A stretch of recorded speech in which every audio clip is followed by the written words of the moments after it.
नमस्कार, माय माउली हिंदी समाचार में आपका स्वागत है और मैं हूं शेख इस्माइल। दर्शकों, हम सब जानते हैं कि हम एक ऐसे शख्सियत से आपकी मुलाकात कराएंगे जो काफ़ी सारे दर्शक हमें सवाल पूछ रहे थे कि क्या आप संजू रेड्डी जी से कब मुलाकात कराएंगे। लेकिन संजू रेड्डी साहब से हम भी एक 4 महीने से पीछे थे और आज जाकर उनसे मुलाकात करने का टाइम मिला और आज उनसे कुछ नटखटे और चटपटे सवालों के साथ पहुंचे हैं और संजू रेड्डी भी इस बात के लिए तैयार है। वो भी कह रहे हैं कि मैं आपके सवालों के जवाब देने में बिल्कुल तैयार हूं और कई दिनों के बाद में आज संजू रेड्डी से मुलाकात होंगी और सवाल होंगे जनता के, सवाल डाउट होगा, जनता का जवाब देंगे संजू रेड्डी।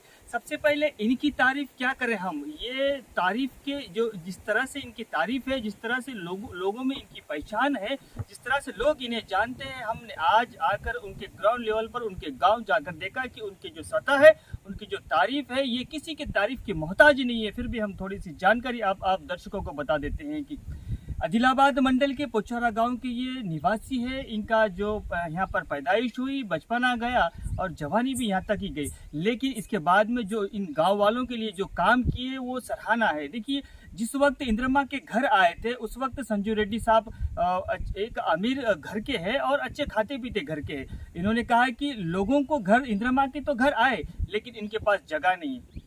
बड़ा दिल किया और कहा है कि जिस तरफ आप उंगली बताएंगे, जिसको घर बनना है, जिस जगह पर आप घर बनना चाहते हैं, जहाँ तक मेरी ज़मीन है आप वहाँ तक बन सकते हैं। हमने ग्राउंड जीरो पर लोगों से आकर पूछा क्या ये कहानी है, ये हकीकत है। लोग कहने लगे कि उस देवता जैसे इंसान की ये कहानी नहीं होती, ये हकीकत होती है। आदमी के पास दौलत होना ये बड़ी बात है और उससे भी बड़ी बात उसके पास बड़ा दिल होना, ये भी बहुत बड़ी बात है। ऐसे कई कारनामे हैं इनकी जिंदगी में। अभी ये तो संजू रेड्डी से हमने पूछा कि आप राजनीति में कितने सालों से, वो कहने लगे जब से मुझे होश आया मैं तब से राजनीति का दीवाना बन गया, क्योंकि जो मेरे ननियाल है, मेरे मामा है और ये जिसे बड़े साहब कहते हैं रामचंद्र रेड्डी, उनके साथ में रह रहकर, मेरे मामा के साथ में रह रहकर मुझे भी राजनीति का शौक लगा और मैं राजनीति की तरफ बढ़ते गया। और वहाँ पर जाकर, ग्राउंड जीरो पर जाकर लोगों की समस्या देखी, कोई रोता हुआ दिखा, कोई चिल्लाता हुआ दिखा, कोई खुशी के मारे झूमता हुआ देखा। तो मेरी जो जिंदगी है, मेरा जो दिमाग है, मेरा सुकून चैन उन लोगों के साथ में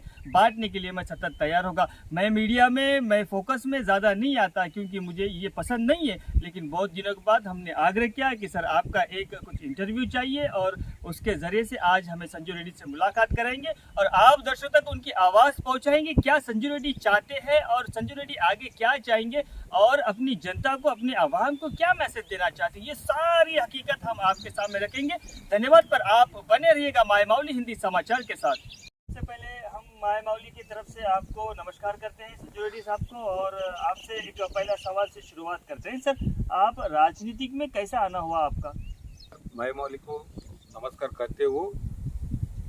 मैं, हमारा मामू, हमारा फादर्स भी कांग्रेस में थे, वही कंटिन्यूएशन करते। पहला हमारा मामू पंचायत समिति प्रेसिडेंट बन गया, बाद में एमएलए बनने के बाद जब से 78 से मैं हमारा मामू से घूम रहा हूँ। उससे पहले भी हम सोशल वर्क करते थे, वही कंटिन्यूएशन कर रहे। सर, आपको इसकी प्रेरणा, जो राजनीति में आने की जो प्रेरणा है, वो कहाँ से मिली? हमारा मामू के से रामचंद्र रेड्डी साहब जब एमएलए बन गया, जब से मैं कंटिन्यूएशन, जब हर गांव में घूमते थे उसके साथ, ये वही कंटिन्यूएशन मैं कर रहा हूँ। अच्छा, आपके मामू जिस तरह से आप वहाँ जिस सतह पर काम कर रहे थे, आप आपके मामू के साथ घूम घूम के भी आपको उससे प्रेरणा मिली और उससे आप प्रेरित।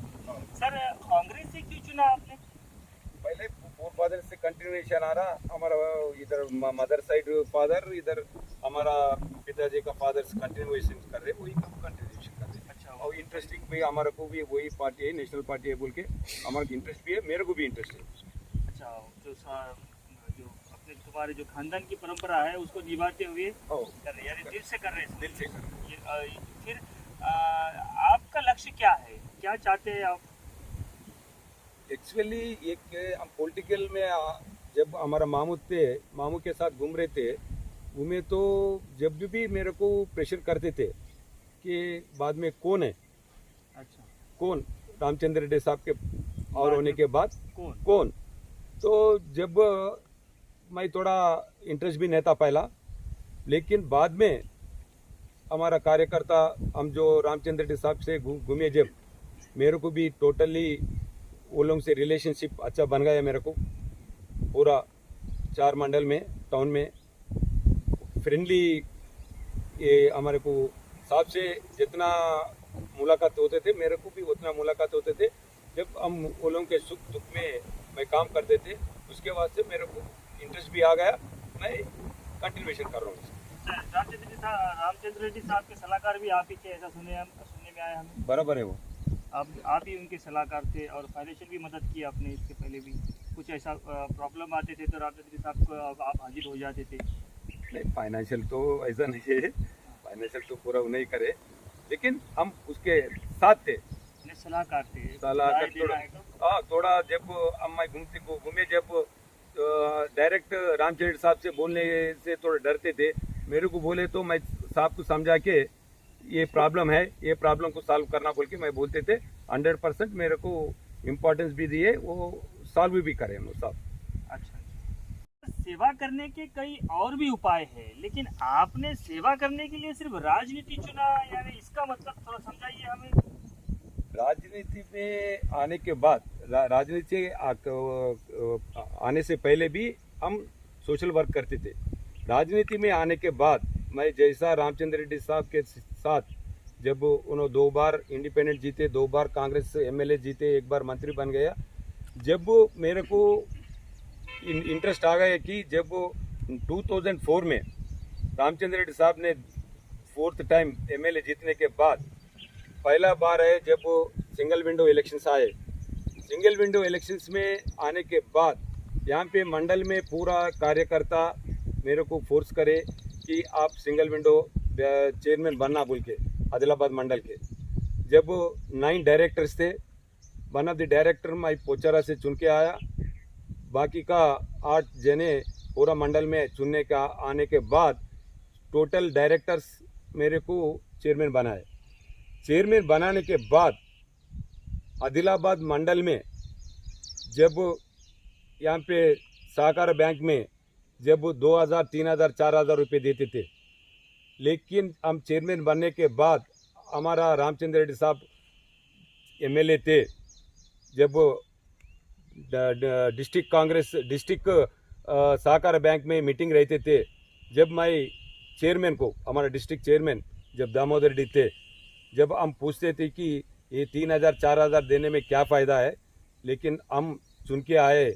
हमारा आदिलाबाद मंडल में 80% ट्राइबल्स है।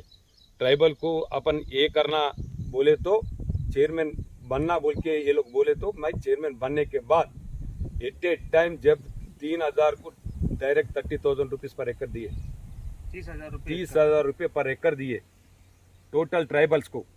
बाद में क्या करे तो जब ये जंगल पट्टा जो जंगल काट के सो है, जो ट्राइबल एरिया ज़्यादा है, नॉन ट्राइबल्स भी जमीन काटे सो वाले, जब पानी में वो लोगों का नाम डाल के, एमआरओ को बोल के नाम डाल के वो लोगों को भी हम लोन दिलाए सो है।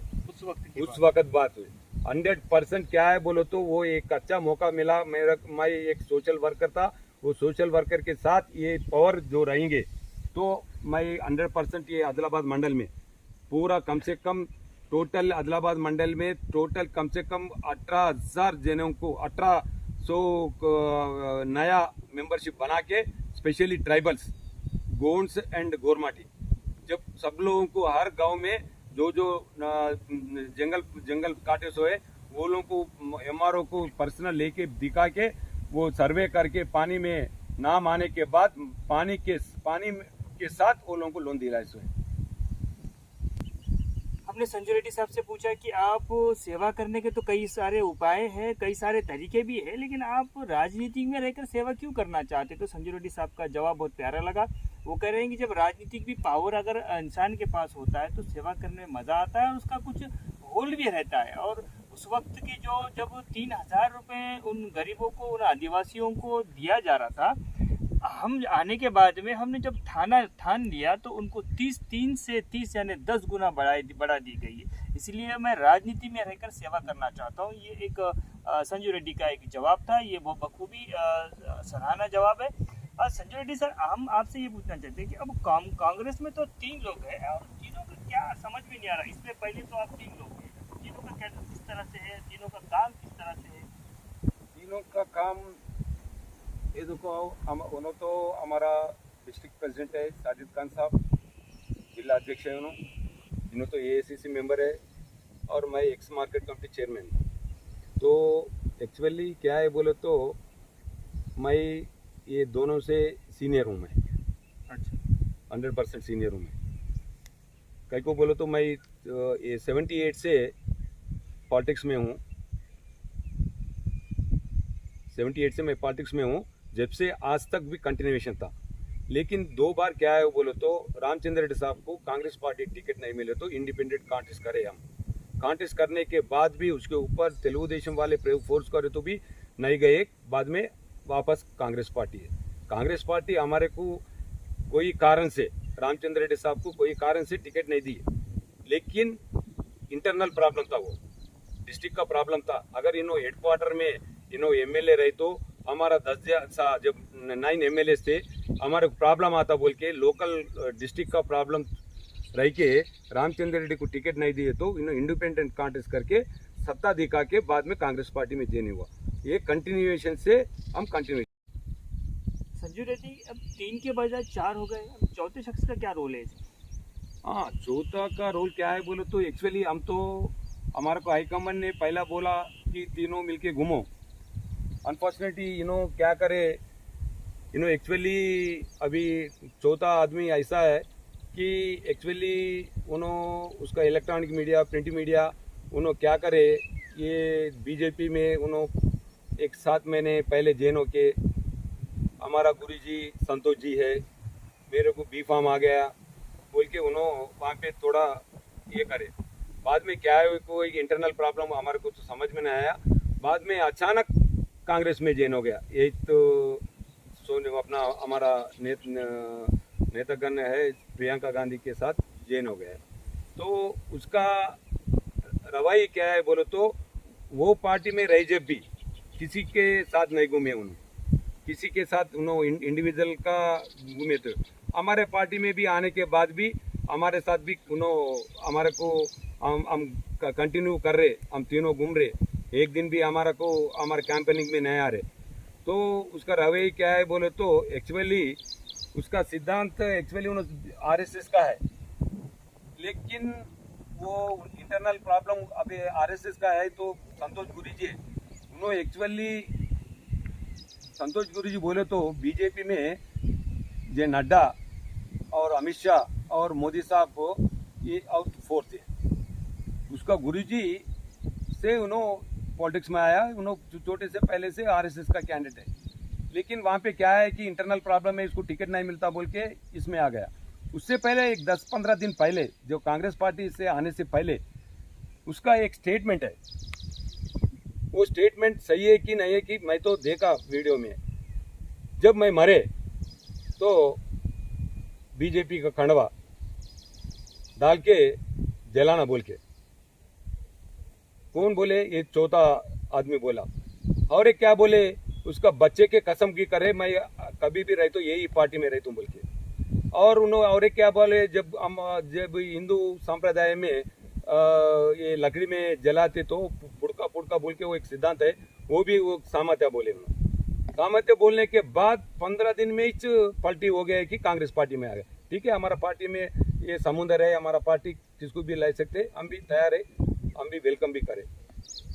लेकिन उसका सिद्धांत क्या है बोले तो मैं तो सोचता हूँ अगर कल कांग्रेस पार्टी में टिकट नया है तो उन्होंने जंप होने वाली चाहिए 100%। तो फिर क्या आपके तरफ से उनको रिस्पांस नहीं मिल रहा होगा तो, या आपके कुछ लोग नेता लोग आप उनको पूछ रहे नहीं होंगे, ऐसा भी हो सकता है? नहीं, एक्चुअली उन्होंने बहुत बड़ा बदनाम करे रामचंद्र रेड्डी को। रामचंद्र रेड्डी जैन कर रहे, रामचंद्र रेड्डी उसको ला रहे बोल के 2-3 दिन पहले जो 8 को उन्होंने जैन होने वाले थे, 3-4 दिन में 3-4 अपना ज्योति और 3-4 पेपरों में रामचंद्र रेड्डी हैदराबाद में ही रामचंद्र रेड्डी ये लोग को जाके मिलाए रेवंत रेड्डी को, ये लोग दोनों कॉम्प्रोमाइज हो गए बोल के ये लोग एक पेपर लीकेज दिए के बाद में रामचंद्र रेड्डी के पास आए। रामचंद्र रेड्डी के पास सब लोग आके आशीर्वाद लेते, इन्होंने एक आए आशीर्वाद लेके। तो रामचंद्र रेड्डी साहब ने डायरेक्ट पूछा कि आपका सिद्धांत क्या है, सिद्धांत क्या है? अब एक 7-8 महीने पहले अब बीजेपी में जॉइन हो गया, एकदम वो नॉर्थ पोल है साउथ पोल है, वो सिद्धांत को ये सिद्धांत को डिफरेंस है। आप इसमें आके आपका सिद्धांत क्या है बोलो तो कुछ भी नहीं है। राहुल गांधी बुलाया, मैं जॉइन हो गया बोल के 3 बार पूछे तो वही बोला। तो रामचंद्र साहब तो डायरेक्ट बोला कि राहुल गांधी आके तुम्हारे जिता था बोल के, अच्छा डायरेक्ट बोले। उसके साथ जितना लोग है, जब वो उसका टीम जो 15 जीप में आते थे ना, वो टीम के सामने साहब पूछे वो लोगों को पूरा मालूम हो गया क्या है, इसको जवाब ही नहीं था उसके पास। राहुल गांधी आके जिताएंगे तुम, क्या रामचंद्र रेड्डी का सपोर्ट नहीं रहेगा? नहीं, उन्होंने बोले नहीं। बाद में क्या करे रामचंद्र रेड्डी साहब का आने के बाद उन्होंने क्या बोले, मैं प्रोग्राम फिक्स कर रहा, मैं जैना जा रहा हूँ मंडल। बोलो तो ठीक है, आप कांग्रेस पार्टी है जाओ बोल के बोले।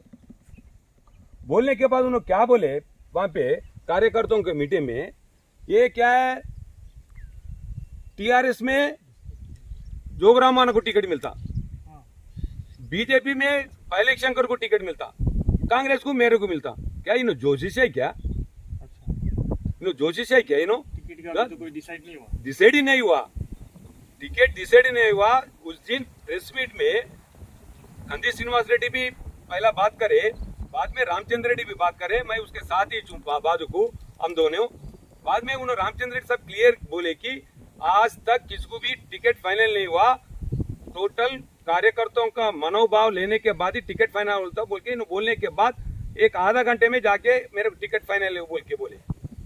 रामचंद्र रेड्डी साहब को बदनाम करने के वास्ते इंटेंशनली, उसका क्या है कि नहीं मालूम, लेकिन 3-4 दिन पहले से पेपर में उन्होंने एक बड़ा माँ टीवी का ओनर है, अम्मा टीवी का, तो उसको थोड़ा तो मालूम हो गया कि बीजेपी में जाने के बाद कर्नाटका इलेक्शन में जाके घूमने के बाद उसको मालूम हो गया कि ये यहाँ पे बीजेपी आने वाला नहीं है, ये असर तेलंगाना में भी गिरता तो मेरा हालत क्या होगा। तो उन्होंने क्या करे, रिजल्ट आने से पहले हमारे पार्टी में घुस गए, जंप हो गया। ठीक है, हम भी वेलकम करें, उसमें कुछ भी नहीं है, लेकिन उसका इंडिविजुअल क्या है कि वो उसको ही मालूम। आज तक भी हम जो तीनों घूम रहे, तीनों में किसको भी टिकट आए तो भी हम 100% कोशिश करने वाले हैं, हम करेंगे भी। अगर हमारा तीनों को टिकट नहीं आए तो हम हाईकमांड के ऊपर तो ऐसा फाइट करेंगे। तो फिर भी हाईकमांड अगर चौथे शख्स को अगर टिकट, हम 99-100% कोशिश करेंगे उसको टिकट नहीं आना बोल के। कई को बोलो तो इतना साल से हम पार्टी को काम कर रहे, हाँ, सुजाता और मैं और साजिद खान तीनों मिलके, और हमारा फोर फादर है, हमारा गॉड फादर है रामचंद्र रेड्डी साहब ने भी बोला कि इसको 5 साल काम करो, बाद में तुम्हारा को टिकट आते बोल के पूरा पब्लिक के उसका जो उसके साथ जितना है 15 गाड़ियों में वो लोगों के सामने बोले, यही बात बोलने के बाद उन्होंने बाद में पेपर में लिख के करे रामचंद्र रेड्डी साहब लाए। तो जब रामचंद्र रेड्डी साहब में प्रेस मीट लगा के इसको टिकट हम नया न देते, 5 साल काम करना बोल के हम हाईकमांड से लड़ेंगे बोल के बोले, और हम भी तीनों बिल्कुल टिकट नया ना बोल के हम तो 100% लड़ेंगे। फिर आपकी लड़ाई कंदी श्रीनिवास से है या फिर बीजेपी से या टीआरएस से? नहीं, हमारे तो पहला तो एक्चुअली टीआरएस और बीजेपी से लड़ना है, लेकिन ये इंटरनल प्रॉब्लम है। कंदी श्रीनिवास रेड्डी को टिकट आए तो भी हम करेंगे, लेकिन 99-100% तो हम कोशिश करेंगे कि टिकट नया आना बोल के। कई को बोले तो हम पूरा हमारा हिस्ट्री भी वो लोगों के पास है, हमारे को भी वो लोग वायदा करे तुम तीनों मिलके काम करो, तीनों में किसको भी टिकट देंगे बोले के, हमारे को रेवंत रेड्डी भी बोले। लेकिन इन्हों बाद में जैसा कर्नाटका इलेक्शन आए बोले तो इन्हों जंप आए, जंप आने के बाद थोड़ा डिस्टर्बेंस है, ये डिस्टर्बेंस को हम 100% फाइट करेंगे, और हम तीनों में किसी लाल पे लड़के हम तीनों में किसको भी टिकट लाएंगे, बी फॉर्म लाएंगे। दर्शकों, संजू रेड्डी का कहना ये है कि इसका पूरा सारांश ये है कि हमें तो अपनों ने लूटा, गैरों में कहा था। आप नेक्स्ट सवाल पूछेंगे और आगे भी संजू रेड्डी से मुलाकात जारी रहेंगी, तब तक आप एक छोटा सा ब्रेक लीजिए। मेरा और एक सवाल है आपसे, क्या संजू रेड्डी को इस बार टिकट मिलेंगी क्या? एक्चुअली क्या है बोले तो टिकट 100% तो आना ही चाहिए, कई को बोले तो हम तीनों में है, तीनों में तो हम सीनियर है मैं। और मैं जैसा सोशल वर्कर जैसा मैं सिंगल विंडो चेयरमैन जाए जब हम जो करे, बाद में मार्केट कमेटी चेयरमैन बनने के बाद आप कौन सा भी मार्केट में कम से कम 400 कमीशन एजेंट्स है। जब मैं मार्केट कमेटी चेयरमैन तक कम से कम 60 जिनिंग फैक्ट्रीज, प्रेसिंग फैक्ट्रीज, जुमला कम से कम 500-600 जने टोटल मार्केट कमेटी के नीचे ये लोग रहते थे। कौन? ये ginning pressing and totally commission agents, totally वो लोगों को मालूम है संजीव रेड्डी क्या है। आज तक जितना चेयरमैन बन गया, मैं 2012, 13 आगे 14 तक था मैं वो लोगों को मालूम है। इससे पहले चेयरमैन क्या था, संजीव रेड्डी क्या था। आप वो लोग से कम एक 10 जने के पूछे तो संजीव रेड्डी क्या है बोले तो आपको मालूम होता 100% complete different of market chairman.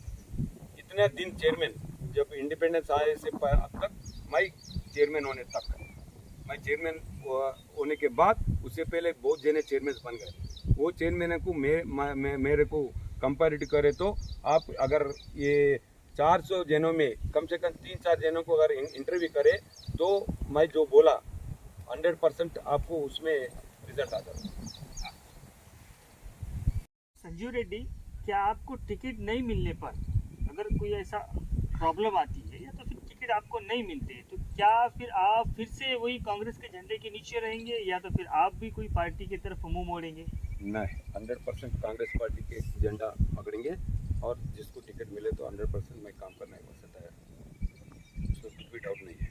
अच्छा सवाल है हमारा, संजू रेड्डी अगर एमएलए बन जाए तो लोगों के लिए कुछ ऐसा नया करने की कोशिश करेंगे क्या? जैसा कि करप्शन है, बहुत सारे जो अभी इस दुनिया के माहौल में जो चल रहा है, और उसमें से कुछ तो भी नया आप संजू रेड्डी क्या नया करेंगे क्या? कोई वादा करता है क्या? इससे स्पेशल संजू रेड्डी सिर्फ वादा करेंगे क्या, भाई ये वादा मेरी तरफ से है और मैं इसको पूरी तरह से लोगों के ऊपर फायदे के लिए बनाऊंगा?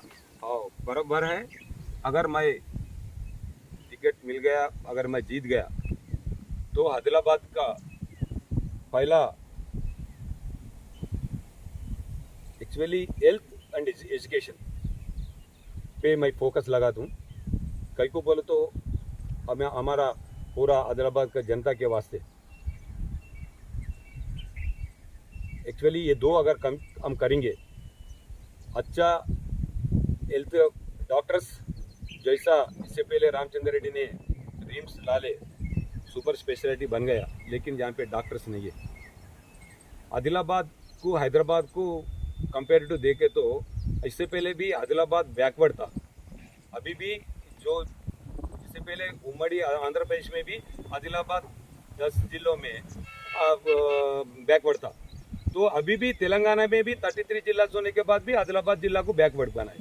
लेकिन हम अगर एमएलए बन गए तो फर्स्ट हम आदिलाबाद में जो रिम्स जो स्पेशलिटी है उसको लिए हम टॉप डॉक्टर्स को, जो अच्छा डॉक्टर्स जो एमडी टोटल एमएस जो डॉक्टर्स है, जो फील्ड है एजुकेशन लिए वो लोगों के लिए कोशिश करके वो लोगों को कैसा, अगर वो लोग इतना दूर आए तो उसको सैलरीज क्या है, सैलरीज पे उसको बढ़ाए तो ही यहाँ पे आके वो लोग को अपना जनता के सेवा करेंगे वो लोग। उसके बारे में 100% हम जीतने के बाद जो हमारा मुख्यमंत्री जो बनेंगे पार असेंबली में हम फाइट करके आदिलाबाद को स्पेशल डॉक्टर्स के लिए ये सैलरीज बढ़ाना बोल के हम फाइट करके वो 100% जनता के वास्ते हम कोशिश करेंगे।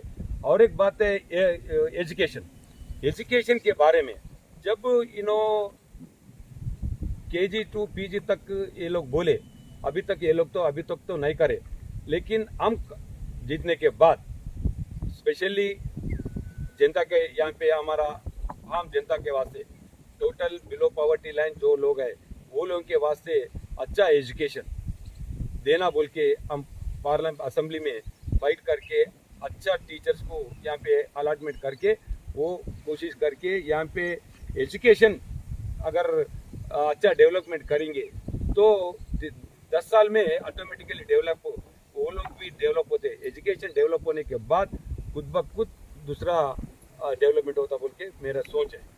अभी तो फिलहाल एजुकेशन तो ठीक चल रहा है, ऐसा पता चल रहा है कि केजी टू पीजी जो आप बोले, और उसके बाद की भी जो इंग्लिश मीडियम, जो मराठी मीडियम और तेलुगु मीडियम थी, उसको इंग्लिश मीडियम में कन्वर्ट किया गया है। तो आप एजुकेशन में नया क्या करना चाहते हैं? एजुकेशन में क्या है बोलो तो एक्चुअली अभी तक टीचर्स अलॉटमेंट जो कर रहे बीईडी, एक्चुअली वो लोग तेलुगु मीडियम का है। जब इंग्लिश मीडियम अपन पढ़ाएंगे तो अपन करें तो वहाँ पे जो बीईडी एमईडी जो है रहेंगे, वो लोग इंग्लिश मीडियम में पढ़ना। पहले से वो लोग total education up to 12th up to MEd BEd तक भी टोटल जो स्टूडेंट्स इंग्लिश मीडियम पढ़े सो वाले को अपन अलॉटमेंट वालों को अपॉइंटमेंट करे तो 100% ये यहाँ पे आम जनता को फायदा होता। अभी वैसा नहीं है। अभी क्या है बोले तो पूरा तेलुगु मीडियम में जो पढ़े सो वाले को इंग्लिश मीडियम पढ़ा बोले तो उतना आसानी नहीं है।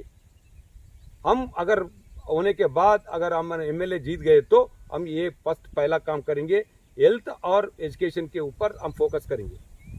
यानी आपका कहना है कि अभी सिर्फ ये नाम के लिए बनाया गया हुआ है, बाकी ये जो पढ़ाई है वही तेलुगु के टीचर इंग्लिश पढ़ा रहे हैं। हाँ। आपका दर्शकों, संजू रेड्डी का कहना ये है कि अगर कोई इंग्लिश टीचर अगर आ जाते, उसको अगर उस पर पीएचडी करके होते या तो कोई डिग्री लेकर होते, और उसको पहले प्रैक्टिस करना पड़ता है। अगर वो प्रैक्टिकल में और प्रैक्टिस में तैयार होने के आने के बाद में ही बच्चों को पढ़ाना चाहिए, लेकिन यहाँ पर ऐसा कुछ भी नहीं, ये सिर्फ नाम के लिए बनाया गया है। अभी संजू रेड्डी का कहना है कि अगर मैं एमएलए बन जाऊं तो सबसे ज़्यादा ज़रूरतमंद लोग हैं हेल्थ के लिए, जो दवा खाने के चक्रा काटते हैं, कई सालों से दवाखाने में पड़े हुए रहते हैं, कई बीमारियों में मुब्तला होते रहते हैं। लेकिन आज के ज़माने में सिर्फ यहाँ पर जो दवाखाने बने हुए हैं, लेकिन उनका ढांचा बना हुआ है, लेकिन अंदर जो मसाला है वो मसाले की पूरी तरह से कमी है, ऐसा संजू रेड्डी का कहना है। और संजू रेड्डी कहते हैं कि मैं अगर एमएलए बन जाऊँ तो सबसे पहले ये दो चीज़ें हैं, और ये दो चीज़ें मूलभूत गरजों में से आती है। अब ये दो मूलभूत गरजें हैं, सबसे पहले इस पे ज़्यादा मेहनत करूंगा और लोगों तक इसका फ़ायदा जन जन तक पहुंचाने की पूरी तरह से कोशिश करूंगा। हालांकि मुझे फाइट अगर सीएम से भी करना पड़े तो मैं उसके लिए भी तैयार हूं, ऐसा संजू रेड्डी का कहना है। चलिए सर एक सवाल पूछेंगे। सर संजू रेड्डी जी, अब एक बात बताइए, जो बीआरएस जी की जो गवर्नमेंट है वो जिस तरह से वादे किए थे और वो लगभग पूरे होते हुए आ रहे हैं, ऐसा नज़र भी आ रहा है। लोगों में भी ये टॉक चल रही है कि जो बीआरएस वादे कर रहे हैं वो पूरी तरह से पूरे भी कर रहे हैं, और कई सारे जो योजनाएं बनाई है, कई और नई योजनाएं भी लाती है, उसमें सक्षम भी है, और फिर से और नई योजनाएं ला रहे हैं, जैसा कि अभी बीसी लोन हो गया, या फिर कई ऐसे योजनाएं हैं, जैसा अभी और जिनको भेड़ बकरी लेके देना है वो है, कल्याण लक्ष्मी है, शादी मुबारक है, और ऐसे कई योजनाएं हैं जो बिहार सरकार की तरफ से अच्छी तरह से पूरे हो रहे हैं। इस पर आपकी क्या राय है? क्या आपको इनकी स्कीम पसंद नहीं है, या तो फिर आप क्या आपको इन पे कुछ रोशनी डालना है? एक्चुअली क्या है बोलो तो हम जो बीआरएस पार्टी 2014 से अभी तक जो वो लोग मैनिफेस्टो लगाया, वो मैनिफेस्टो क्या है बोले तो एक्चुअली वो लोग खाली इलेक्ट्रॉनिक मीडिया प्रिंट मीडिया में बताने के वास्ते ये मैनिफेस्टो है। एक्चुअली क्या है बोले तो जब सीएम केसीआर ने क्या बोला है कि अगर हम सत्ता में आए तो कांग्रेस वाले क्या बोले, एक छोटा घर बनाए 18x20 बोल के, अगर उसका दामाद आए तो कहाँ पे बिठाएंगे, उसका बच्चे आए तो कहाँ पे सुलाएंगे बोल के उन्होंने बोले तो उन्होंने जब क्या करे तो अगर हम सत्ता में आए तो बीआरएस सत्ता में से आए तो हम डबल बेडरूम देते बोल के बोले, ये तो डबल बेडरूम और टोटल घर को पानी देते बोल के, और ऋण माफ़ी करते बोल के बोले। ये 2 वायदे 3 वायदे, और एक क्या बोलते एजुकेशन के बारे में, ये 4 वायदे करके लोग सत्ता में आए, वो वोट ये डाल के उन्होंने जीत के आए। जीत के आने के बाद इन्हों जब मंत्री भी बन गया, 2014 से 2018 तक मंत्री भी बन गया। मंत्री जब 4 साल थे इन्हों, जब एक को भी डबल बेडरूम कौन सा भी गांव में, अगर उसका खुद का गांव दीपाईगुड़ा गए तो भी, जब इंदिरम्मा गरा है दीपाईगुड़ा में, जिसका अभी एमएलए है, उन्होंने पंचायत समिति से आए, मंडल प्रेसिडेंट भी बन गए, उन्होंने नीचे से ऊपर तक आए। एक्चुअली उन्होंने इतना नीचे से ऊपर तक आए तो उन्होंने कितना डेवलपमेंट करना बोले तो उतना डेवलपमेंट करना, लेकिन उन्होंने उसका खुद का फायदा के वजह से उन्होंने उसका टोटली फैमिली को कैसा ये करना, फैमिली को कैसा बचाना, फैमिली को कैसा पोस्टर देना, बेटे को कैसा बिजनेस बताना बोल के उसका एक्चुअली एमएलए बनने के बाद एक काम करें। हम क्या बोल रहे, हम अभी जो घर घर को जा रहे, हम घूम रहे, ये 40-45 दिन से हम घूम रहे, तो कौन सा भी गांव में भी एक डबल बेडरूम भी नहीं है, एक मिशन भगीरथा भी है, वो पानी आ रहा हम तो पानी नहीं पी रहे, खाली हम स्नान करने के वास्ते बर्तन धोने के वास्ते हम यूज कर रहे। इससे पहले जो कांग्रेस पार्टी वाले जो टैंक बनाए वही टैंक में हमारा बोट डाल के जब वो लोग ही डाले वही हम पानी पी रहे बोल के उन्होंने बोल रहे।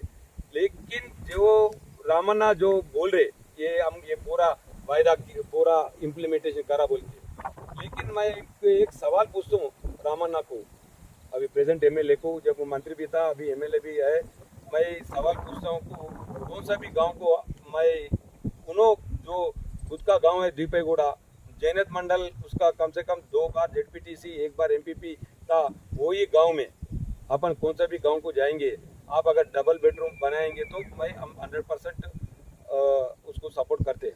लेकिन वहाँ पे तो कौन सा भी गांव में आदिलाबाद मंडल, जैनत मंडल, बेला और मालवा मंडल में कहाँ पे भी डबल बेडरूम नहीं है, ये मिशन भगीरथा नहीं है। और सबसे ज़्यादा क्या है बोलो तो काश्तकारों को तो इतना ये रो रहे, खाली एक रैतु बंधु देके, एक्चुअली काश्तकार को इससे पहले कांग्रेस गवर्नमेंट थे, सोयाबीन सब्सिडी थे, बंगाल ग्राम सब्सिडी थे, स्प्रेयर स्प्रिंकलर सब्सिडी थे, मोटर का अगर अपन खरीदे 5 HP मोटर खरीदे तो उसको भी 50% सब्सिडी थे।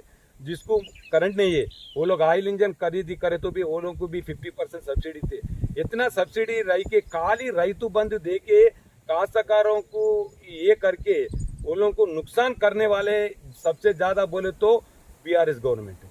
अगर ये फायदा अगर कोई भी काश्तकार ने नहीं पूछा कि हमारे को रैतु बंद होना, हमारे को ये पूरा दिए तो उससे ज़्यादा। और उससे पहले भी ये लोग को कांग्रेस टीआरएस गवर्नमेंट आने से पहले सीएम केसीआर ने तो पूरा सपोर्ट प्राइस भी देता बोल के बोले, जैसा कर्नाटका में छत्तीसगढ़ और राजस्थान में जैसा सपोर्ट प्राइस देते बोल के बोले। और आपको भी मालूम है ये 10 दिन के नीचे 3 बार मल्लाना कम से कम 10 जीप लेके 10 बसेज लेके वहाँ पे गए अपना छत्तीसगढ़ को। छत्तीसगढ़ में क्या है बोलो तो यहाँ पे 10,000 रुपये एकड़ को रैतु बंधु दिए तो वहाँ पे कम से कम 12 से 13,000 रुपये सपोर्ट प्राइस। अभी यहाँ पे 2,100 रुपये पैडी का यहाँ पे गवर्नमेंट का सपोर्ट प्राइस है, तो वहाँ पे क्या है बोलो तो 600 रुपये सपोर्ट प्राइस से ज़्यादा उसको क्या बोलते हैं सपोर्ट प्राइस बना के स्पेशल फंड 600 रुपीज़ दे के एक कम से कम 20 कुंटल खरीदी करके उसको 12,000 रुपये 1 एकड़ को आ रहा। इन्हों बोलता है कि तेलंगाना में पूरा इतना अच्छा हम डेवलपमेंट करें तो हम जाके महाराष्ट्र में छत्तीसगढ़ में बीआरएस बना के पूरे इंडिया लेवल में इन्हों जो डेवलपमेंट करते बोल के बोले थे। हम क्या बोल रहे हैं जब 3 बार मन्नाला का उसको अगर इसको जवाब देना, ये लोग कौन यहाँ के एमएलएस यहाँ के जो टीआरएस लीडर्स एमपीस कि वो गलत है बोल के, लेकिन अभी तक तो कम से कम 15 दिन हो गया कि वो 3 बार मल्लाना जाके कम से कम यहाँ से 500 जने काश्तकारों को लेके गए तो वहाँ के मुख्यमंत्री कम से कम 500 जने से एक दिन टाइम देके पूरा इंटरव्यू दिए कि छत्तीसगढ़ क्या कर रहे, तेलंगाना में क्या कर रहे। तेलंगाना में खुला हम क्या बोल रहे काश्तकारों को लूट रहे ये लोग, ऐसा लूट रहे कि खाली 10,000 रैतु बंधु देके जो ये सब्सिडीज जो सपोर्ट प्राइस में एक्चुअली अगर हमारे को काश्तकारों को अगर 500 रुपये 600 रुपये जैसा पैडी को वहाँ पे दे रहे, यहाँ पे भी पैडी को काटन या जो कमर्शियल क्रॉप्स है काटन और ये अपना पैडी यहाँ पे तेलंगाना में भी मिर्ची, ये तीनों को भी अगर काश्तकारों को अगर सपोर्ट प्राइस जैसा छत्तीसगढ़ में दिए ऐसा दिए तो रैतु बंधु का जरूरत नहीं है। नहीं तो सपोर्ट प्राइस से ज़्यादा डिक्लेयर करना तो 100% काश्तकार खुशी रहते, लेकिन अभी कासाकार कोई भी खुशी नहीं है बीआरएस गवर्नमेंट से।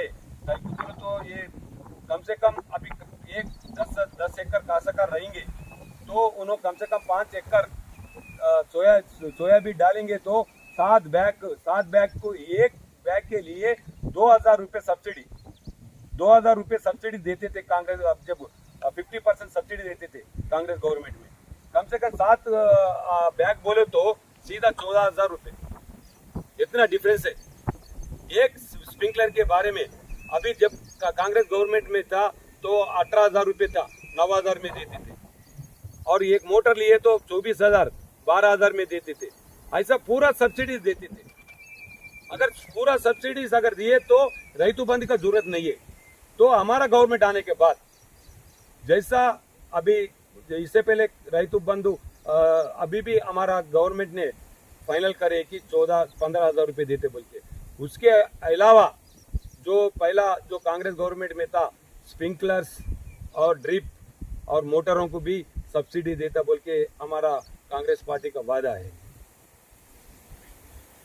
संजू रेड्डी जी, घर घर कांग्रेस आप जो 41 से 42 दिनों से अभी ये जो आपका जो प्रोग्राम चल रहा है, तो उसमें आपको क्या महसूस हो रहा है? आपको क्या जानकारी मिल रही है कि आप घर घर जाकर लोगों के साथ उनके दुख सुख में जाकर देख रहे हैं, या तो फिर ये कोई चॉकलेट तो नहीं है कि आपकी सरकार आ रही है, फिर अभी इलेक्शन है इसीलिए आप लोग जा रहे हैं, इसके पहले तो कभी आप नहीं गए, अभी आने वाले सामने इलेक्शन है इसीलिए आप घर घर जाकर याद दिला रहे कि कांग्रेस पार्टी भी है बोल के?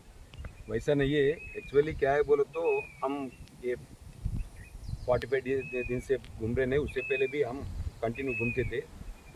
अभी क्या है बोलो तो ये बीआरएस पार्टी वाले थे।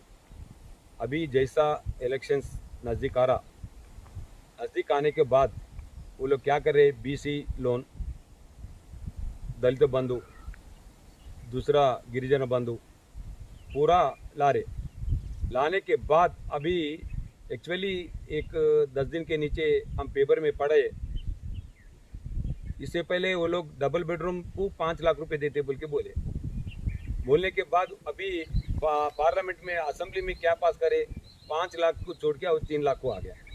3 लाख को आने के बाद जैसा कांग्रेस पार्टी सैचुरेशन एक घर में एक गांव में सैचुरेशन के साथ हम हर कोई भी पूछे तो वो लोगों को हम घर दिए। हम तो 100% सैचुरेशन के साथ हम घर दिए।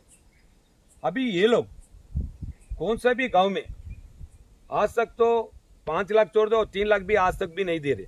लेकिन अभी इलेक्शन आ रहा, अभी मैं सोचता हूँ एक 15-20 दिन में ये लोग इसको 3,000 घर अलॉटमेंट कर रहे, एक एमएलए के लिए 3,000 घर अलॉटमेंट करे। लेकिन हम कांग्रेस जब पावर में थे, एक एक गांव में 200 या 300 बड़ा बड़ा गांव में जैनत प्रॉपर में ऐसे तो कम से कम 600 घर दिए बड़ा बड़ा गांव में। जैसे जैसे छोटा गांव में भी कितना भी कम से कम 100 से 150 घर दिए। ये लोग अभी इलेक्शन आई बोल के खाली 3,000 अलॉटमेंट कर रहे एक एमएलए के पीछे। हम क्या बोल रहे, अभी भी आपको मौका है, एमएलए को मौका है, जाके मुख्यमंत्री से लड़के जैसे कांग्रेस पार्टी हर जो घर पूछेंगे वो लोगों को देना बोल के हम तो सवाल कर रहे। और हम क्या बोल रहे, अगर उन्होंने नहीं करेंगे तो जैसा इससे पहले इंदिराम्मा घर थे गांव डिक्लेयर करते थे, वैसे ही इंदिराम्मा गांव डिक्लेयर करके जैसा जिसको घर होना वो लोगों को घर देंगे। और क्या बोले तो ये गवर्नमेंट में जो नया शादी बन गए, एक्चुअली वाइट रेशन कार्ड होना ज़रूरी है। अभी फैमिली के साथ है, अभी वो लोगों को एक्चुअली जैसे शादी हो गया, जैसा इससे पहले कांग्रेस गवर्नमेंट में थे, जैसे शादी हो गए तो उसका अलग राशन कार्ड बनता थे। लेकिन अभी कौन सा भी गांव में हम जा रहे, घर घर को जाके पूछ रहे, डबल बेडरूम नहीं है, रैतु बंधु तो दे रहे, लेकिन ऋण माफ़ी नहीं करे। ऋण माफ़ी इससे पहले भी 2014 में भी करने के बाद 4 साल 25-25 हज़ार रुपये दिए, वो तो इंटरेस्ट को ही गए। अभी और एक बार 18 में भी 1 लाख रुपये माफ़ करते बोल के बोले। 18 से अभी तक और 4-5 महीने हैं। अभी तो मैं सोचता हूँ 1-1.5 महीने में या नोटिफिकेशन गिरेंगे तो वो भी जाने वाले हैं। लेकिन वहाँ पे कौन सा भी गांव को बोल तो हर काश्तकार रो रहे। कई को बोले तो एक घर में पिताजी 2 बेटे अलग अलग होते हैं, होने के बाद उसको 3 एकड़ है, इसको 3 एकड़, इसको भी 3 एकड़ है। एक्चुअली तीनों को अगर रईतु अगर ऋण माफी करे तो 3 लाख रुपए माफ होते थे। वो उसके वजह से क्या है बोलो तो ये लोग रिन्यूअल नहीं करे सो तो ये लोगों को 1,60,000 रुपये हो गए। अगर अगर पहला ही साल 18 में अगर ऋण माफी करते थे ना, काश्तकार बहुत खुश रहते थे। अभी काश्तकार 100% जो ये गवर्नमेंट बोल रहे कि हम बहुत करे काश्तकारों को, लेकिन पूरा काश्तकार नाराज है कि रईत ये हमारा घर में पिताजी और 2 बेटे जुमला 12-14 एकड़ है, हम बांटने के बाद अलग अलग रह रहे, तो हमारे को तो किसको भी ऋण माफी नहीं है। आज तक भी 1,60,000 रुपये कर्जा हो गया। जब 2018 में 1 लाख था, अभी 1,60,000 हो गया। अभी इन्होंने नहीं भरेंगे तो और 25,000 रुपये इंटरेस्ट होता, 1,95,000 रुपये होता। वे लोग कम से कम कौन सा भी गांव के गए तो काश्तकार रो रहे। तो हम क्या बोले, हम जो घर घर को जा रहे, आप ये मत करो कि इससे पहले भी आप लोगों को मालूम है, जब हमारा नेता हमारा प्रधानमंत्री मनमोहन सिंह और यहाँ के मुख्यमंत्री राजशेखर रेड्डी, जब रामचंद्र रेड्डी एमएलए थे, जब टोटली भारत देश में 72,000 करोड़ माफ करे सोए, उसमें आदिलाबाद भी है। जब वो लोग ही बोल रहे कि हमारे को वो जमाने में 70-80 हज़ार रुपये माफ करे कांग्रेस गवर्नमेंट, अभी तक 2000 रामाना जीतने के बाद आज तक कोई भी ऋण माफी नहीं हुआ। तो अभी 1,95,000 हुआ है। तो हम वो लोगों को हम जाके घर घर को जाके पूछे, तो मैं खुला बोले, मैं तो कभी भी काश्तकार को बैंक में बांधो बोल के मैं टाइट करते थे, लेकिन आज पहला बार है मैं एक कांग्रेस के नेता मैं जाके बोले कि आप अभी मत बनो, अगर कोई भी बैंक वाला है तो हमारे को बोलो, हम आके वो लोगों से फाइट करते कि हम नहीं बांधते बोल के। अगर उन्होंने कुछ भी फोर्स करे तो हमारे फ़ोन करो, हम 5 मिनट में आपके घर को आके वो लोगों को हम भगा देंगे। 100% 4 महीने के बाद कांग्रेस पार्टी हुकूमत में आएंगे। हम पहला ही जैसा राजशेखर रेड्डी जैसा मनमोहन सिंह जब काश्तकारों को वायदा नहीं कर रहे कि हम ऋण माफी करते बोल के, लेकिन जब राजशेखर रेड्डी और यहाँ के पूरा जब आंध्र प्रदेश उम्मडी जिला में जैसा कांग्रेस एमएलए हमारा राजशेखर रेड्डी को बहुत ही फोर्स करे कि अपन ऋण माफी नहीं करेंगे तो बहुत मुश्किल है, अपन घर घर को नहीं गांव को नहीं घूम सकते बोले, तो इन्हों जाके प्राइम मिनिस्टर को जाके बोले तो प्राइम मिनिस्टर भी नहीं सुना पाया। बाद में इन्हों पूरा सब लोगों को, जब हमारा फाइनेंस मिनिस्टर प्रणब मुखर्जी थे, प्रणब मुखर्जी को समझा के अपन काश्तकार को किसी हालत पे ये जो 72,000 माफी करे भारत देश में, वो राजशेखर रेड्डी को ही चाहता। वो 100% वो राजशेखर रेड्डी का खाता में जाता, और 100% यहाँ के एमएलए भी राजशेखर रेड्डी के ऊपर फोर्स करे, आप जाके सेंट्रल में जाके बिठाए तो 100% होता बोल के बोलने के बाद अभी भी वही बात हम बोल रहे कि हमारा कांग्रेस हुकूमत में आए तो जैसा करे, जब से पूरा माफ़ करे, लेकिन अभी ऑलमोस्ट ऑल 195 तक जो है वो लोग तो 100% हम माफ़ करते। और एक बात क्या है, अभी इलेक्शन है बोल के 9 साल हो गया इन्होंने तो फॉरेस्ट मिनिस्टर रहे, फॉरेस्ट मिनिस्टर रहने के बाद भी किसी को भी पट्टा नहीं दिए, किसी को भी एक पट्टा नहीं दिए। एक्चुअली जब 2004 ने 9 तक जब हम हर घर को जाके हर गांव को में जैसा ट्राइबल से हम 95% पट्टा दिए, जैसा जब थोड़ा गलती की वजह से तो एमआरओ डिपार्टमेंट से थोड़ा गलती की वजह से ये मिस हो गया। अगर ऑफिशियल्स गलती नहीं करते थे ना 100% ये भी होता था, लेकिन इसको अच्छा मौका मिल गया कि एमएलए बन गया आदिलाबाद के बाद से, और मंत्री भी बन गया, वो भी फॉरेस्ट मिनिस्टर। फॉरेस्ट मिनिस्टर बनने के बाद भी इसके पास पावर थे कि एफआरओ पट्टा देने का। डम्मी है, मुख्यमंत्री के पास जाके बात करने के बाद से दम नहीं है, खाली नॉमिनेटेड मंत्री है। अगर दम है तो जब भी 2014 में जैसा मंत्री बन गया जो 9 तक जितना मिस हो गया, जो आदिवासी हमारा बहन और भाइयों को 1 महीने में उन्होंने दे सकता था, 1 ही महीने में। कई को बोले तो फॉरेस्ट मिनिस्टर इनो इच्छे और इनो ट्राइबल यहाँ पे टोटल तेलंगाना में जैसा आदिलाबाद जैसा ट्राइबल्स है, बाद में खम्मम, बाद में इधर जो जो डिस्ट्रिक्ट में है 100% इसको अच्छा नाम आता था, लेकिन इसको नाम का सिवा कुछ भी नहीं है। इनो उसका बेटा को चेयरमैन बनाने के वास्ते ये करके उसका खुद का फायदा करने के वास्ते करे, लेकिन ये जो ट्राइबल्स को तो उन्होंने करा बोल के हम ये करे। और हम घर को जब गए सर्वे करे, जब वो लोग ही बोल रहे कि हमारे को 4 एकड़ 15 गुंठे रहे तो 2 एकड़ 15 गुंठे दिए, एक को 1 एकड़ 20 गुंठे रहे तो उसको 15 गुंठे दिए। जैसा हम ये जब हम ये 3 गांव में गए तो जो ट्राइबल गांव में घूम रहे हम, सोनकास और ये मारुतिगुड़ा और एक अपना कल शाम में गए सो